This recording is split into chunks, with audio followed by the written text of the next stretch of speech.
Hello, dear listeners. Welcome to Bedtime Magic. Tonight we bring you a tale of courage, love, and the extraordinary power of family ties. Our story begins with two siblings, a little sister and a little brother, whose lives are about to be turned upside down by a wicked spell.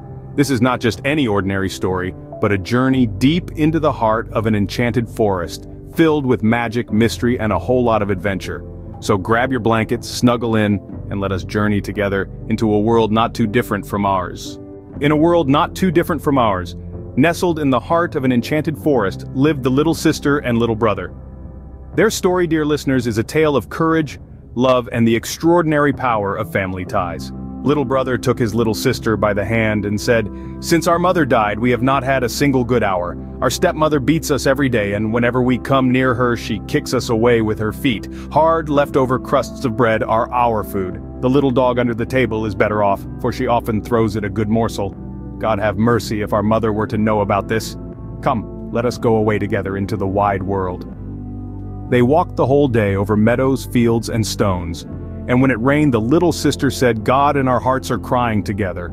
In the evening they came to a large forest, and they were so tired from sorrow and hunger and from the long walk that they climbed into a hollow tree and fell asleep.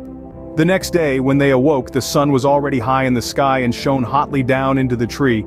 Then the brother said, "Sister, I am thirsty. If I knew of a little spring, I would go and get a drink. I think I hear one." The brother got up and took his sister by the hand to try to find the spring. Now the wicked stepmother was a witch, and she had seen how the two children had gone away, and had secretly crept after them, as witches do, and she had bewitched all the springs in the woods. They found a spring, glistening as it ran over the stones. The brother was about to drink from it, but his sister heard how its rushing sound said, "Whoever drinks from me will become a tiger! Whoever drinks from me will become a tiger!" Then the sister cried out, "Please, brother, do not drink, or you will become a wild animal and tear me to pieces." The brother did not drink, although he was very thirsty, but said, "I will wait for the next spring." When they came to the second spring, the sister heard it say as well, "Whoever drinks from me will become a wolf. Whoever drinks from me will become a wolf." Then the sister cried out, "Please, brother, do not drink, or you will become a wolf and eat me up." The brother did not drink, and said, "I will wait until we come to the next spring, but then I must drink, say what you will, for I am very thirsty." When they came to the third spring, the sister heard how its rushing sound said, "Whoever drinks from me will become a deer. Whoever drinks from me will become a deer." The sister said, "Oh, brother, do not drink, or you will become a deer, and run away from me." But the brother had already knelt down by the spring, leaned over and drunk from the water. As soon as the first drops touched his lips, he lay there in the form of a young deer. Now the sister cried over her poor bewitched brother, and the deer cried also, sitting sadly next to her. Finally the girl said, "Be quiet, my sweet little deer. I will never, never leave you." She took off her golden garter and put it around the deer's neck. Then she picked some rushes and wove them into a soft cord. This she tied to the little animal and led it onward, walking deeper and deeper into the woods. After they had walked a long, long way, they finally came to a little house. The girl looked in, and because it was empty, she thought, "We can stay here and live." She found leaves and moss to make a soft bed for the deer. Every morning she went out and gathered roots, berries, and nuts for herself, and brought tender grass for the little deer, who ate out of her hand and was contented and played around about her. In the evening, when the sister was tired and had said her prayers, she laid her head on the deer's back for a pillow and gently fell asleep. If only the brother had had his human form, it would have been a wonderful life. For some time they were alone like this in the wilderness. Then it happened that the king of the country held a great hunt in these woods. The blasts of the horns, the barking of the dogs, and the merry shouts of the huntsmen sounded through the trees. The little deer heard this and wanted ever so much to be with them. "Oh," he said to his sister, "let me go and join the hunt. I cannot resist it any longer." He begged so long that she finally agreed. "But," she said to him, "come back to me in the evening. I must lock the door to keep the wild huntsman out. To let me know that it's you, knock and say, 'My little sister, let me in.' If you do not say that, I will not unlock the door." Then the young deer jumped away. He felt so good and was so happy to be in the open air. The king and his huntsmen saw the beautiful animal and started after him, but they could not catch him, and whenever they thought that they surely had him, he jumped away over the bushes and disappeared. When it was dark, he ran to the little house, knocked, and said, "My little sister, let me in." She opened the door for him, and he jumped inside and rested all night on his soft bed. The next day the hunt began anew, and when the little deer again heard the hunting horn and the huntsman's shouts, he could not resist, but said, "Sister, open the door for me, I must be off." His sister opened the door for him, saying, "But this evening you must be here again and say the password." When the king and his huntsmen again saw the young deer with his golden collar, they all chased after him, but he was too fast and nimble for them. And so it went the entire day. But as evening fell, the huntsmen had surrounded him, and one of them wounded him a little in the foot, causing him to limp. Slowly, he ran away. A huntsman crept after him to the little house and heard how he called out, "My little sister, let me in," and saw that someone opened the door for him, and then immediately shut it again. The huntsman took notice of all this, then went to the king and told him what he had seen and heard. Then the king said, "Tomorrow we will continue with our hunt." The little sister, however, was terribly frightened when she saw that her young deer was wounded. She washed the blood off him, applied herbs, and said, "Go to bed, my sweet dear, so that you will get well again." But the wound was so slight that the next morning the deer no longer felt it. And when he again heard the merry sound of the hunt outside, he said, "I cannot resist it. I must be there. They'll never get me." Crying, the sister said, "This time they will kill you, and I will be alone in the woods, forsaken by the whole world. I will not let you out."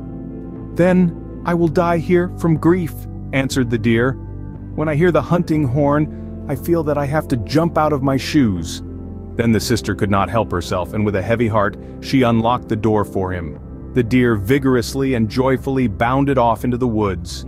When the king saw him, he said to his huntsman, "Chase after him all day long and into the night, but take care that no one does him any harm." As soon as the sun had set, the king said to the huntsman, "Now come and show me the little house in the woods." When he came to the door, he knocked and called out, "Dear little sister, let me in." The door opened, and the king walked in, and there stood a girl who was more beautiful than any girl he had ever seen. The girl was frightened when she saw that it was not her deer, but a man wearing a golden crown on his head who came in. However, the king looked kindly at her, reached out his hand to her and said, "Will you go with me to my castle and be my dear wife?" "Oh yes," answered the girl, "but the little deer must go with me. I cannot leave him." The king said, "He shall stay with you as long as you live, and he shall want nothing." Just then he came bounding in, and the sister again tied him to the cord of rushes. She herself took hold of it and walked out of the little house with him. The king lifted the beautiful girl onto his horse and took her to his castle, where their wedding was held with great splendor. She was now the queen, and they lived happily together for a long time. The deer was cared for and cherished, and ran about in the castle garden. Now the wicked stepmother, who had caused the children to go out into the world, thought that the sister had been torn to pieces by wild animals in the woods, and that the brother, as a deer, had been killed by the huntsman. When she heard that they were happy and well off, envy and hatred filled her heart, leaving her no peace. Her only thoughts were how she could bring about their downfall. Her own daughter, who was ugly as night and had only one eye, complained to her, saying, "I'm the one who should have become queen." "Just be quiet," answered the old woman, then comforted her by saying, "When the time comes, I shall be at hand." As time went by, the queen brought a handsome little boy into the world. It happened at a time when the king was out hunting. Then the old witch took the form of the chambermaid, went into the room where the queen was lying, and said to her, "Come, your bath is ready. It will do you good and give you fresh strength. Hurry before it gets cold."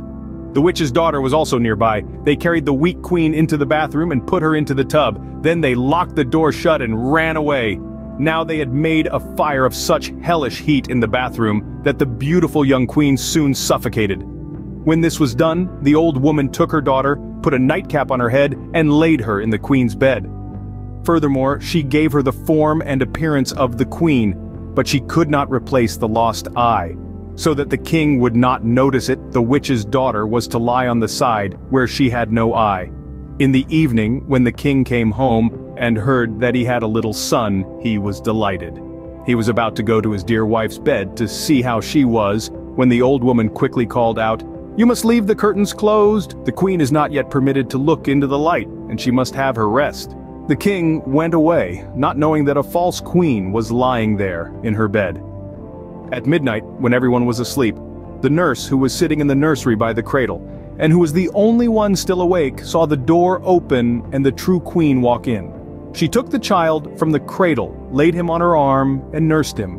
Then she fluffed up his pillow, laid him back down, and covered him with his little quilt. And she did not forget the dear, but went to the corner where he was lying and stroked his back. Then she went back out through the door without saying a word. The next morning, the nurse asked the watchman whether anyone had come into the castle during the night, and they answered, "No, we did not see anyone." In this manner she came many nights, never speaking a word. The nurse saw her every time, but she did not dare to tell anyone about it. After some time had thus passed, the queen began to speak in the night, saying, "How is my child? How is my dear? I shall come 2 more times, then never again."